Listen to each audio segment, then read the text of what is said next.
Episode 11. Reshma ஜானை அங்கு வரவழைத்ததை பார்த்து கடுப்பான கிஷோர் அங்கிருந்து செல்ல முயன்றான். அப்போது பிரியாவும் சரணும் வற்புறுத்தியும் கேட்காதவன் ரேஷ்மா அவனை அழைத்து அவர்களுடன் இருக்கச் சொன்னதை கிஷோர் கேட்டு சந்தோஷமானான்.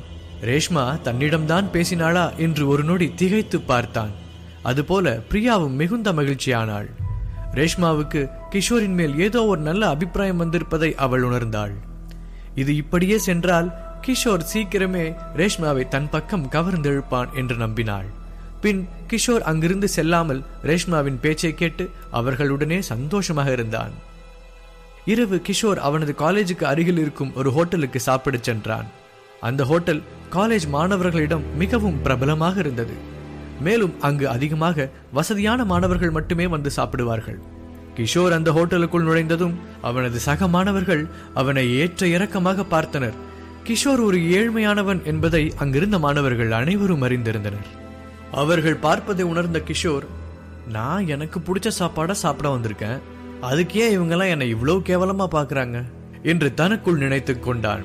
பின் அமைதியாக உணவை ஆர்டர் செய்து அவர்களை கண்டு கொள்ளாமல் சாப்பிட்டான். அப்போது ஒரு 3 மாணவர்கள் அங்கு வந்திருந்தனர். அவர்களை பார்த்ததுமே கிஷோரால் அவர்கள் அடாவடியான மாணவர்கள் என்பதை புரிந்து கொள்ள முடிந்தது.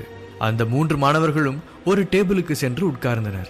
அந்த டேபிளில் ஏற்கனவே ஒரு பெண் உட்கார்ந்து சாப்பிட்டுக் கொண்டிருந்தாள். கிஷோர் அந்த பெண்ணை பார்த்தான்.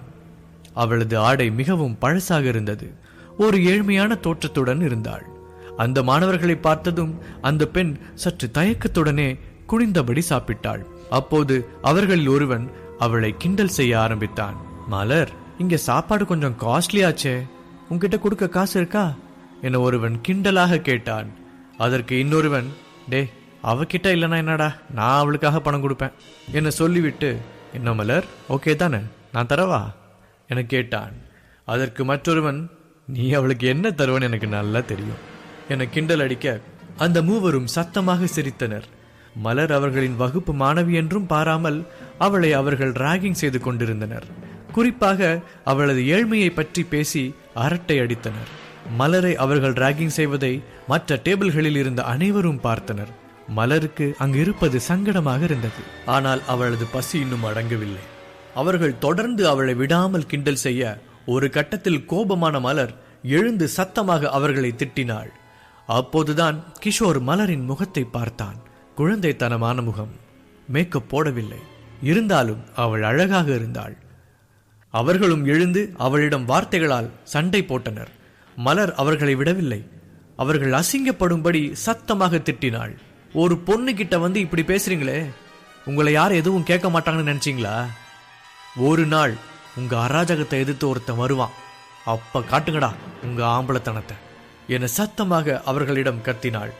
மலர் அவர்களுக்காக பயப்படவில்லை. எதிர்த்து நின்று அவர்களுடன் ஒருத்தியாய் வார்த்தைகளால் சண்டை போட்டாள். ஆனால் அங்கிருந்த ஒருவர் கூட அவளுக்காக வந்து நிற்கவில்லை. கிஷோருக்கு அதனை தட்டி கேட்க வேண்டும் போல் இருந்தது. ஆனால் தன் அடையாளம் வெளிப்பட்டு விடுமோ என்று பயந்து அமைதியாக அதனை வேடிக்கை பார்த்தான். மலர் திட்டியதில் அந்த 3 பேரும் கோபமாகினர். அவர்களுக்கு ஒரு பெண் தங்களை இப்படி தாழ்வாக பேசிவிட்டாள் என்பதை ஏற்றுக்கொள்ள முடியவில்லை. மலர் அங்கிருந்து பாதி சாப்பாட்டுடன் வெளியே வந்தாள். ஆனால் உடனே அங்கிருந்து செல்லவில்லை. சாப்பாட்டை ஒரு பார்சல் வாங்கி கொண்டுதான் வெளியே சென்றாள். கிஷோர் அவள் வெளியே செல்வதை பார்த்தான். அவள் சென்றதும் அந்த ஹோட்டல் அமைதியானது. மேலும் அந்த 3 பேரும் அவள் மீது மிகுந்த கோபமாக இருக்கின்றனர் என்பதை கிஷோர் பார்த்தான். பின் அவன் வேகமாக சாப்பிட்டு விட்டு எழுந்து அவள் பின்னால் சென்றான்.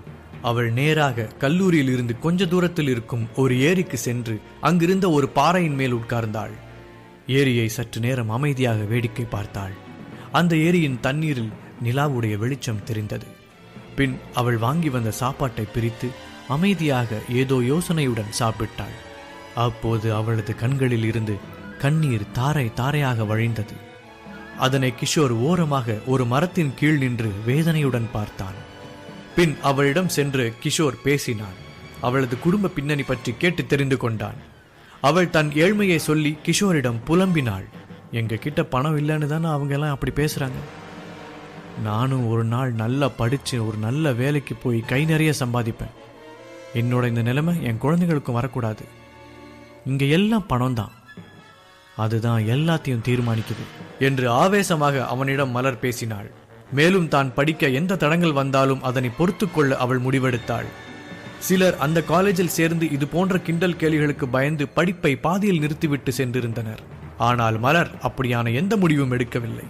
தொடர்ந்து படிக்கவே நினைத்தாள். கிஷோருக்கு அவளது புலம்பல் அவனை யோசிக்க வைத்தது. பணம் தான் இங்க எல்லாத்தையும் தீர்மானிக்குது என்று அவள் சொன்ன வார்த்தை அவன் காதில் கேட்டுக்கொண்டே இருந்தது. ஏதோ யோசனையுடனே அவன் அவள் பக்கத்தில் உட்கார்ந்திருந்தான். அவன் அவளுக்கு ஏதாவது உதவி செய்ய நினைத்தான். உடனே அவனது செல்போனை எடுத்து ஒரு நம்பருக்கு போன் செய்தான். தான் இருக்கும் இடத்தை சொல்லி அவனது ஜீப்பை எடுத்து வரச் சொன்னான். ஒரு சில மணி நேரத்தில் அங்கு காஸ்ட்லியான ஜீப் வந்து நின்றது. அது பார்க்க பளபளவென்று இருந்தது. அதனை இப்போது இருக்கும் விலைக்கு விற்றாலும் 40-50 லட்சம் தேரும். அந்த ஜீப்பில் இருந்து ஒரு பெண் வந்து இறங்கினாள். நேராக சிரித்தபடியே கிஷோர் அருகில் வந்தாள். அவளது பெயர் தேவி, கிஷோரின் ஃபேமிலி ஃப்ரெண்ட். இருவரும் சின்ன வயதிலிருந்து ஒன்றாக வளர்ந்தவர்கள். ஒரு பெண் கிஷோருடன் இருப்பதை பார்த்த அந்த பெண் குழம்பினாள். பின் அவனிடம், என்னாச்சு, எதுக்கு இந்த நேரத்தில் வர சொன்ன என்று கேட்டாள். மேலும் மலரை பார்த்து, அந்த பொண்ணு யாரு என்றும் கேட்டாள். நான் அப்புறம் சொல்றேன், உனக்கு நேரம் ஆயிடுச்சு, வா உன்னை போய் வீட்டில் விடுறேன் என்று சொல்லி அவள் கையில் இருந்த ஜீப் சாவியை வாங்கினான். பின் மலரிடம், நீ யாருக்காகவும் பயப்படாத, தைரியமா இரு, நான் உன்னை அப்புறமா வந்து பார்க்கிறேன் என்று சொல்லிவிட்டு அவன் ஜீப்பில் ஏறினான். மலருக்கு கிஷோரை சந்தித்தது ஏதோ ஒரு தைரியம் அவளுக்குள் வந்தது.